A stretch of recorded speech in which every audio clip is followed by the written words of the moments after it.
cho đó mình xa cho bay pa pe cái rồi bán em không chú pe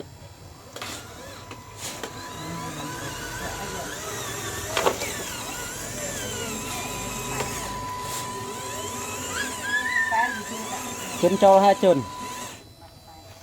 kèng đây lại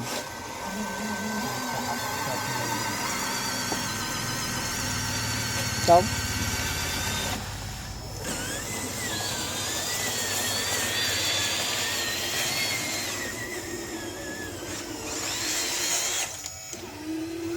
mùi à mình ăn thọt không